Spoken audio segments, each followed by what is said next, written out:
وداعيا إلى الله بإذنه وسراجا منيرا. أما بعد فأعوذ بالله من الشيطان الرجيم. بسم الله الرحمن الرحيم.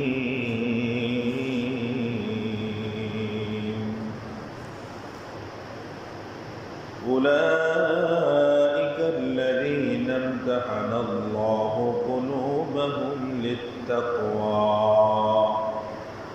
لهم مغفرة وأجر عظيم.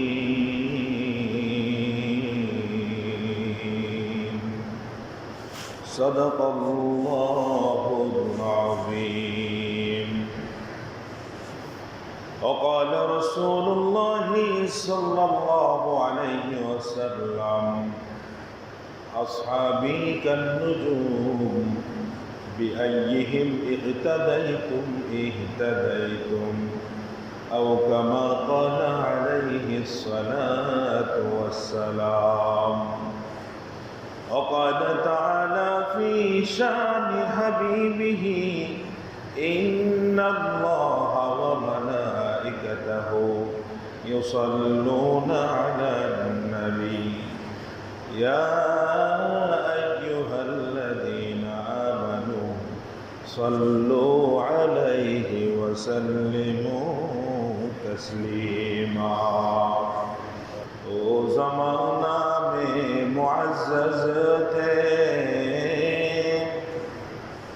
او زمانہ میں معزز تھے، حامل قرآن ہو کر، اور تم دلیل و خار ہوئے تارک قرآن ہو کر.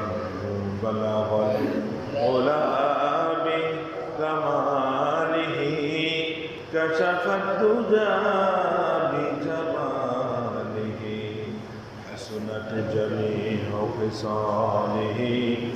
صلوا علیہ وآلہ. لا الہ الا اللہ، لا الہ الا اللہ. حیاتر مالک جے اللہ، موتر مالک شے اللہ.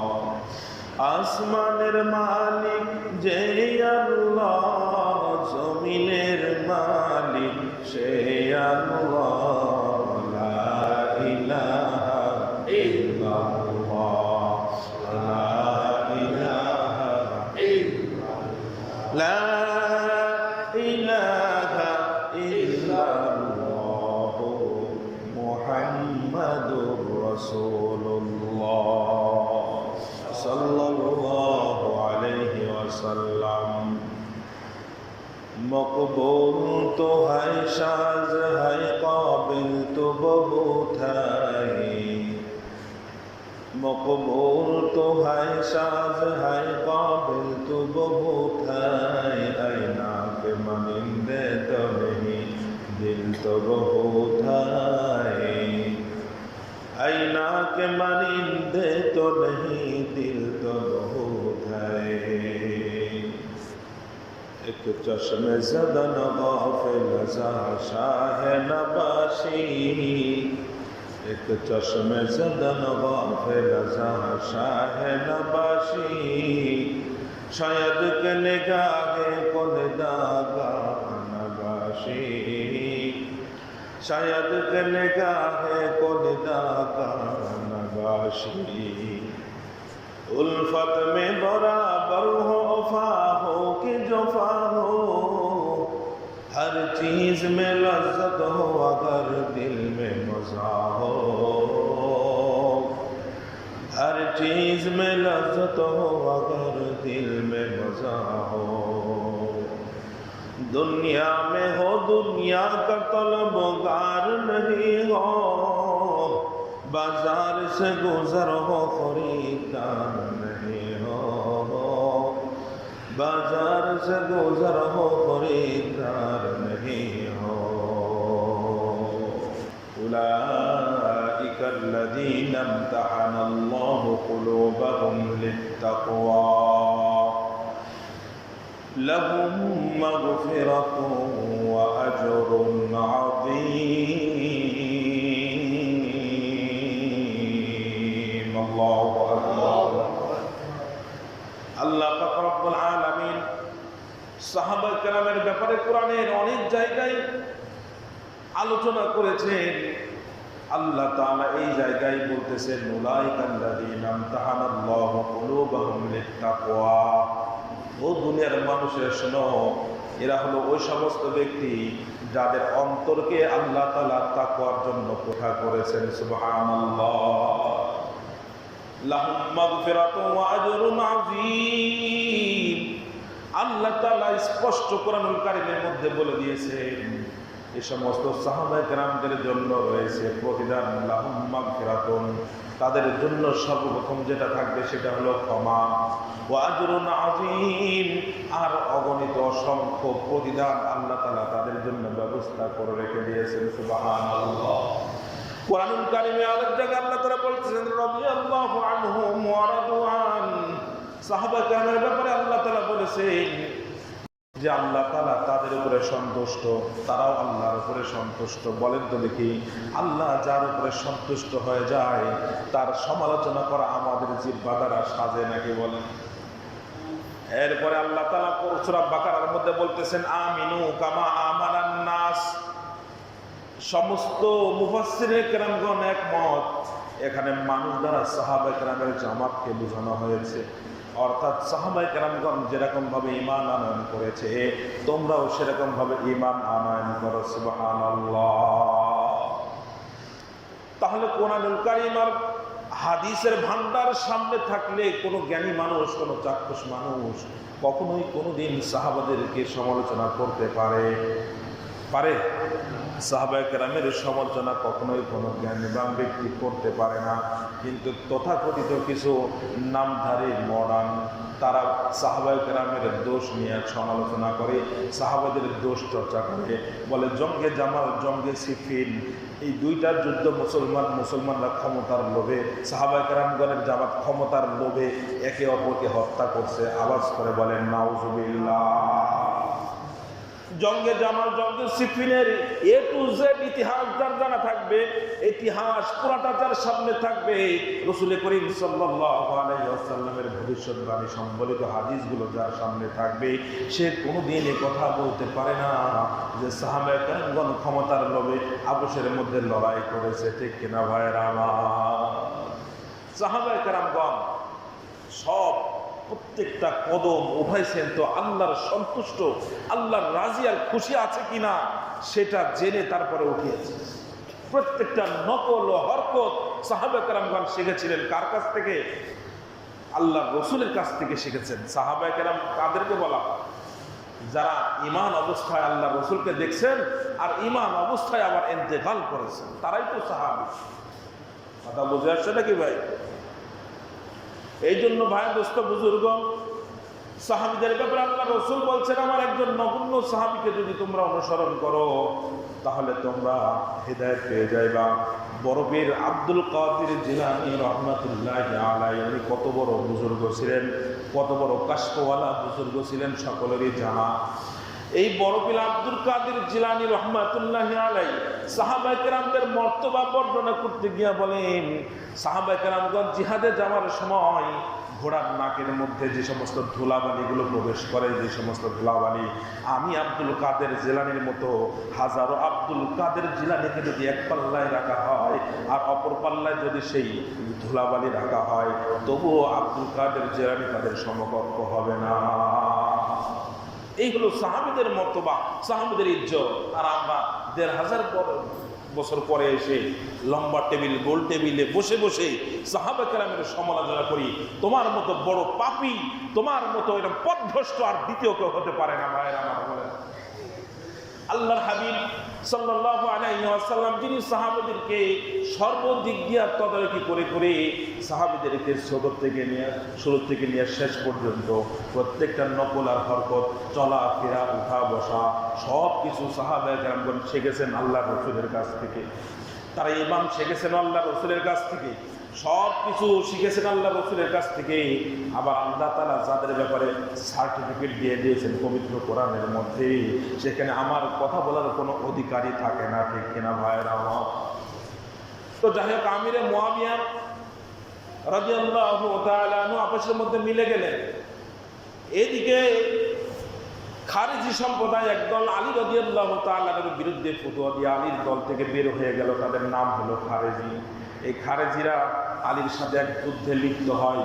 শোচনীয়ভাবে খারেজিরা পরাজিত হওয়ার পর তারা প্রতিজ্ঞা করে, তিনজন গ্রামে পালায় যায়। তারা তিনজন প্রতিজ্ঞা করে, আজকে আমরা যেভাবে হোক আলীকে, মুআবিয়াকে আর আমর ইবনুল আস, এই তিনজন বলিষ্ঠ শক্তিবান সাহাবী যাদের মাধ্যমে আল্লাহ তাআলা ইসলামের দাওয়াতকে পৃথিবীর দিক দিগান্তরে পৌঁছে দিতেছেন, এই তিনজনকে হত্যা করতে হবে। যেই কথা সেই কাজ। রাতের আধারে আক্রমণ করছে। হযরত আমিরে মুআবিয়া রাদিয়াল্লাহু তাআলা আনহুর উপরে আক্রমণ করেছে। হযরত মুআবিয়া রাদিয়াল্লাহু তাআলা প্রতিহত করতে পেরেছেন। আমর ইবনুল আস রাদিয়াল্লাহু তাআলা আনহুর বদলে আরেকজন বের হয়েছিল নামাজের জন্য। তারা তাকে হত্যা করতে পারে নাই, কিন্তু যে বের হয়েছিল হযরত আমর ইবনুল আসের বদলতে নামাজের ইমামতি করার জন্য যে সাহাবী গিয়েছিল তাকে হত্যা করে ফেলেছে। হযরত আলী রাদিয়াল্লাহু তাআলা আনহু নামাজের ইমামতি করার জন্য যাইতেছিলেন, আর বিষাক্ত তলোয়ার দিয়ে আক্রমণ করেছে। আক্রমণ যতটুকু হয়েছিল সেই অনুযায়ী কোনো মানুষ দুনিয়া থেকে স্বাভাবিকভাবে চলে যায় না, কিন্তু ওই ছুরির সাথে ভয়ঙ্কর বিষ মিশানো হয়েছিল, যার বদলতে ওই সাহাবী যেদিন আক্রমণ হয় 40 হিজরির 17 অথবা 18 রমাদান হযরত আলী রাদিয়াল্লাহু তাআলা আক্রমণের শিকার হন। আর এক রাওয়ায়াতে আসছে 40 হিজরির 20 রমাদান আক্রমণের শিকার হন, আর 21 রমাদান দুনিয়া ছেড়ে চলে যান।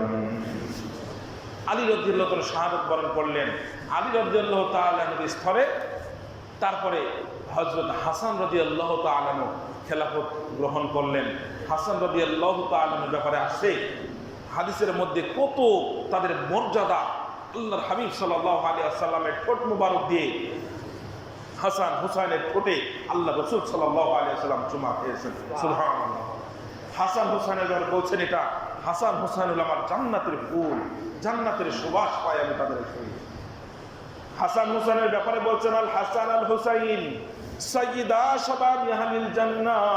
কিয়ামত পর্যন্ত যত জুম্মার নামাজ হয়, প্রত্যেক জুম্মার নামাজে এরকমভাবে দ্বিতীয় খুতবার মধ্যে এই ইবাদতটুকু পড়া হয়, আল হাসান ওয়াল হুসাইন সাইয়্যিদা শাবাবি আহলিল জান্নাহ। হাসান আর হুসাইন রাদিয়াল্লাহু তাআলা হলেন জান্নাতি যুবকদের সর্দার। বলেন সুবহানাল্লাহ। এই হাসান রাদিয়াল্লাহু তাআলা খেলাফত গ্রহণ করলেন।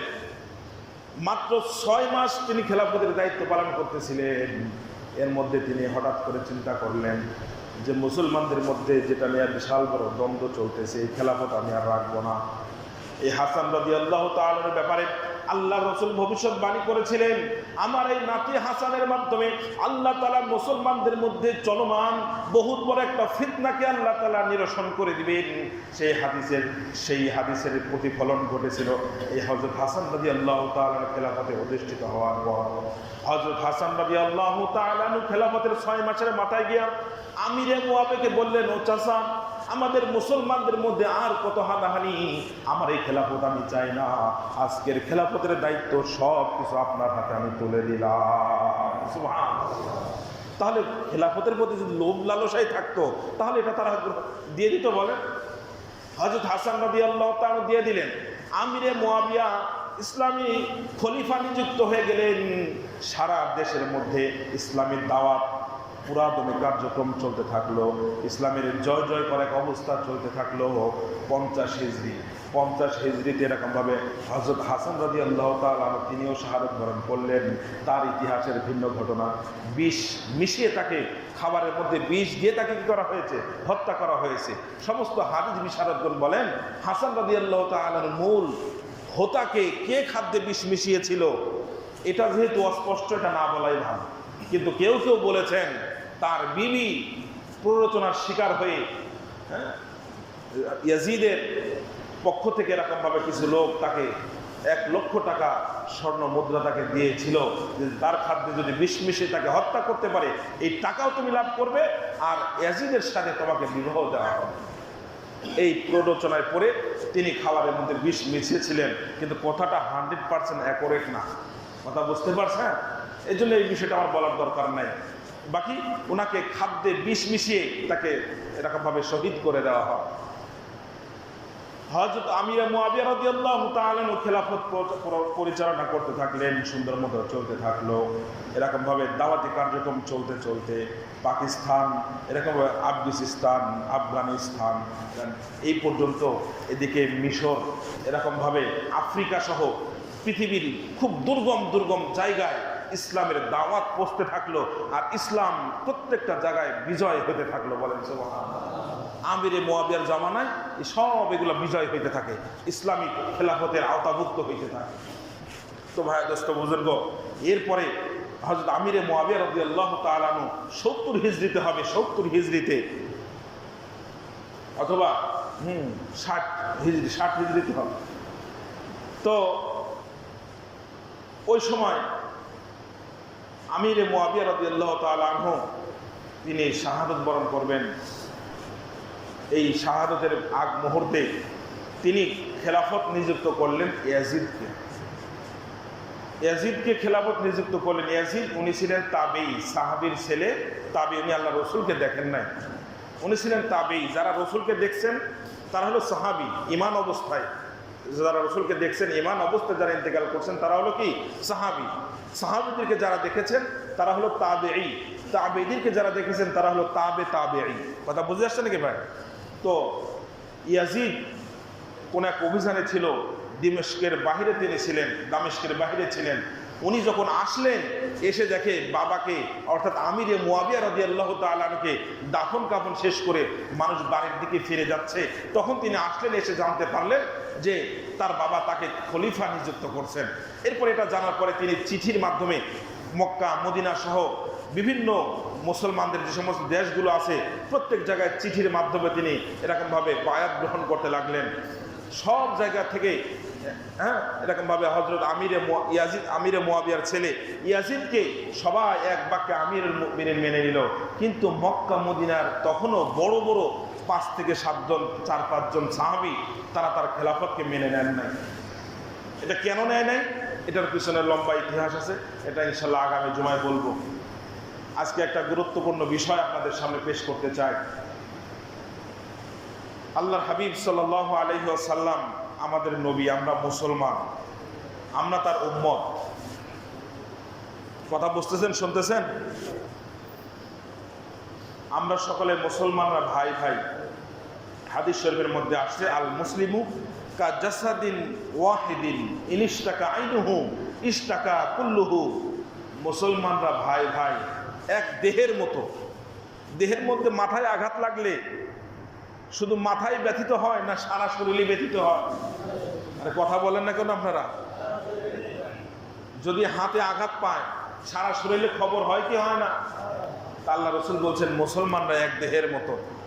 ইনিশতাকা আইনুহু ইশতাকা কুল্লুহু। চোখ ব্যথিত হলে সারা শরীর ব্যথিত হবে। ইনিশতাকা রাসুহু ইশতাকা কুল্লুহু। মাথা ব্যথিত হলে সারা শরীর ব্যথিত হবে। ঠিক তদ্রূপভাবে পৃথিবীর কোনো প্রান্তে যদি কোনো মুসলমান নির্যাতিত হয়, কোনো মুসলমান যদি কষ্টের মধ্যে পতিত হয়, কোনো মুসলমান যদি কোনো এরকম বিপর্যয়ের মধ্যে হতাশার মধ্যে বিপদগ্রস্ত হয়, তাহলে তার পাশে দাঁড়ানো প্রত্যেকটা মুসলমানের দায়িত্ব। কথা বলেন?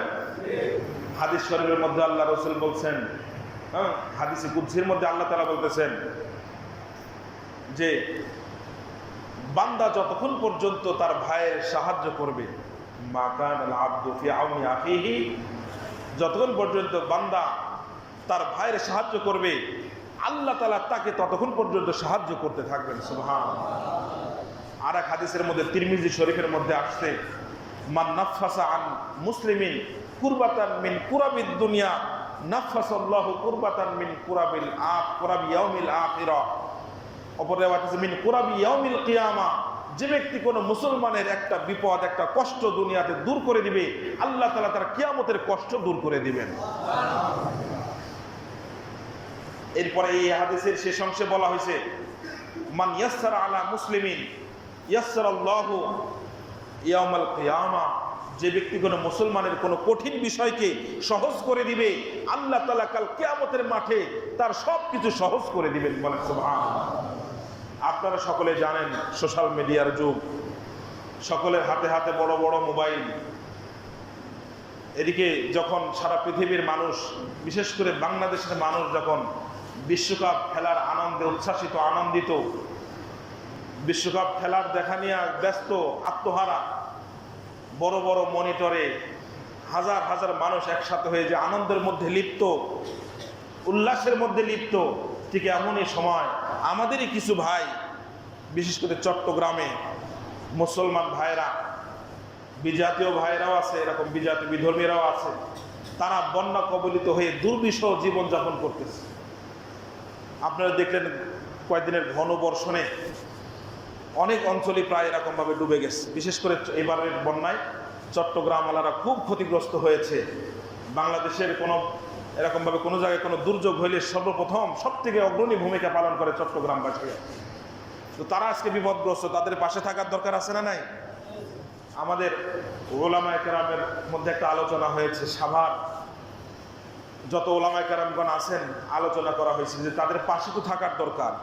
তারা ঠিকমতো তাদের বাসস্থানের ব্যবস্থা নেই, বন্যায় ঘরবাড়ি ভেঙে গেছে, চোখের সামনে তাদের সন্তানকে ভেসে যেতে দেখেছে, চোখের সামনে মৃত লাশগুলো ভেসে উঠতেছে, থাকার জায়গা নাই, ভালো খাওয়ার ব্যবস্থাপনা নাই, কঠিন মানবেতর জীবনযাপন তারা করতেছে। পানি যদিও এখন নামা ধরছে, কিন্তু এখনও তাদের অনেক সমস্যা, ঘরবাড়ি ভেঙে গেছে, ভালো খাদ্য নেই, ভালো পানীয়র ব্যবস্থা নাই। যদি আপনারা কেউ কখনো এরকম দুর্যোগপূর্ণ এলাকায় গিয়ে সাহায্যের জন্য যেয়ে থাকেন, তার তিক্ত অভিজ্ঞতা থাকার কথা। আমি আলহামদুলিল্লাহ কয়েকবার গিয়েছি। অনেক কষ্ট, যেগুলো সব কিছু বর্ণনা করা যায় না, অনেক কষ্ট। তো তাদের পাশে থাকার দরকার আছে না নাই?